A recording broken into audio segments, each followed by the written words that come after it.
Hello gamers, this is Sai and welcome back to Which Way Games. Now what kind of power would fit inside your hand? Phenomenal cosmic powers! And with that being said, let's get on with the video.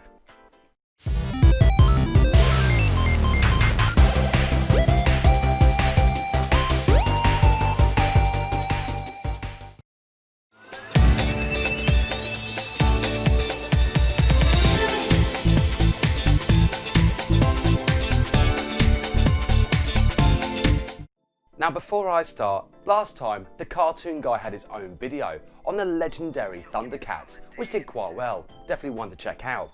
And of course, being the nice guy that I am, perhaps a thank you's in order. Cartoon, did you just say cartoon? Yep, listen cartoon guy, your Thundercat video did really well. I know, I'm so pleased it did. And as a way to say thank you, I've got you a little something. Oh wow, and it's Thundercats, my favourite. I know, and seeing as Thundercats was such a success, I think maybe you should do more cartoons. And I've been asked by a fantastic subscriber if you look at Ulysses 31. If it makes them happy, I definitely will. Fantastic, they're going to be super happy because of this. Okay, bye. Clearly excited. When it comes to the amazing world of video games, gamers are certainly spoiled for choice when it comes to this digital world of fantasy.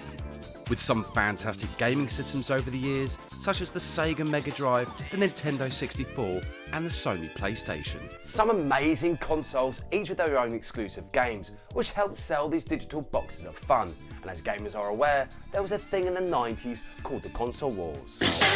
What Nintendo? But there was another battle in the world of gaming, which provided hours of portable fun for gamers on the move. But where did it all begin? And so with that in mind, let's go back to where it all started. All the way back in the 70s, gaming had begun its quest of world domination, with consoles like the Magnavox Odyssey and the Atari 2600 wowing gamers, who would be huddled around these consoles playing the latest game with their friends and using a lot of imagination due to the graphical limitations at the time. Obviously these days, gaming tiptoes that line of super realism. I can only wonder what the future will bring. Now for some, the idea of being able to play video games on the move was the stuff of science and fantasy. But luckily toy company Mattel made this a reality with the release of Auto Race. And from there, the world of handheld gaming was born. Eventually the Microvision would appear, essentially being the first handheld console allowing gamers to change games, which was unheard of at the time, but like all great things, it soon came to an end. The Microvision didn't have much support from gaming companies, who were still new to the concept of handheld gaming, and therefore it also had a very small gaming library, which ultimately saw its demise from the world of gaming. However, at the same time, Nintendo had their Game & Watch series, which were hugely popular with gamers, and eventually would lead to the introduction of an iconic handheld console. This would be the legendary Game Boy, which took the world by storm, which I remember quite fondly, and when I got a chance to play on one, it happened to be a very addictive game.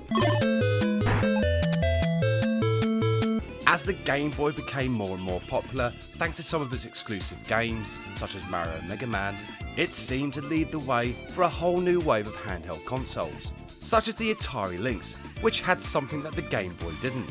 And this was a coloured screen, but it also came at a price. The Atari Lynx consumed battery life very quickly, which frustrated gamers who could be in the middle of a game. Being classed as a bit of a failure, especially in the world of handheld gaming, there was another bundle of fun that seemed to be the closest thing to rival the Game Boy, and it just so happened to come from Nintendo's biggest rival. This of course was Sega, who came out with a Game Gear, which may not have been as popular as the Nintendo Game Boy, but it beat off the other competition. Being based on the Sega Master System, the Game Gear had its own versions of the classic games from Sega, including Sonic the Hedgehog and Land of Illusion, which is considered to be the best on the small handheld of fun.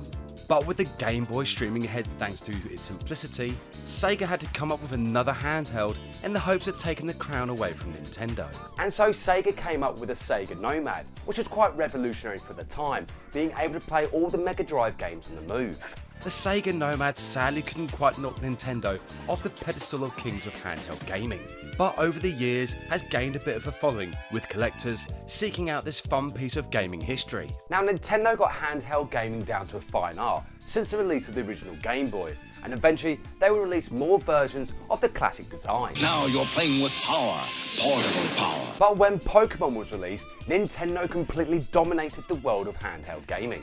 Pokemon Red and Blue were the must-have games to own, thanks to the addictive gameplay and exclusive Pokemon found in each version. And of course, there were many rumours surrounding these two fantastic games. One of these rumours was the legendary Pokemon Mew, who could be found in Celadon City, but I'll leave that for another time. As time progressed and technology in the world of gaming improved, more handhelds would appear that did their best to entice gamers. Now Nintendo, who are still the kings of handheld gaming, released the Game Boy Advance, with gamers loving Legend of Zelda Minish Cap and Metroid Fusion. Gamers couldn't get enough of the Game Boy Advance, especially with its compatibility with the Nintendo GameCube, and the ability to expand some of the games found on the purple box of fun from Nintendo. For example, the Game Boy Advance could be used on the Legend of Zelda Wind Waker, allowing a second gamer to control Tingle, showing off some hidden places and using some bombs. Although not necessary to complete this legendary game, it did inspire other handheld consoles, such as the PSP. Unlike other handhelds, the PSP wasn't just a gaming system with its own exclusive games, such as God of War Chains of Olympus. It was a multimedia centre of fun, being able to play movies, stream the internet, as well as being compatible with the PlayStation 3, which was taking a leaf out of Nintendo's book with the Game Boy Advance SP. Now Nintendo have always known what it means to be the kings of handheld gaming, and this couldn't be more true with the release of the 3DS, which took advantage of the 3D technology usually reserved for the silver screen. Some classic games from Nintendo's gaming catalogue were being remastered, such as Ocarina of Time and Majora's Mask, taking full advantage of the 3D aspect that the 3DS is known for.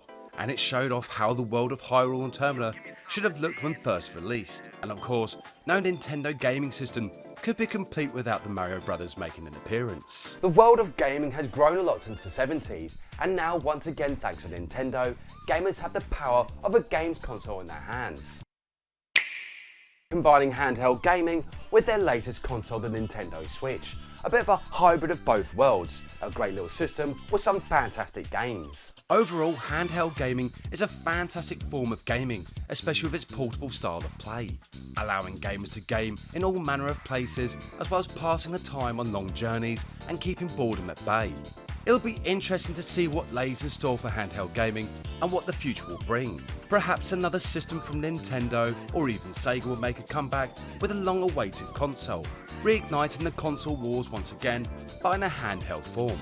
Either way, gamers will still enjoy popping in a game and spending a few hours saving the world or competing for victory. Anyway, come back next time where I take a look at the legendary Shinobi series, filled with martial arts, demonic creatures and the magical powers of the ninja. Thank you so much for watching, and see you next game.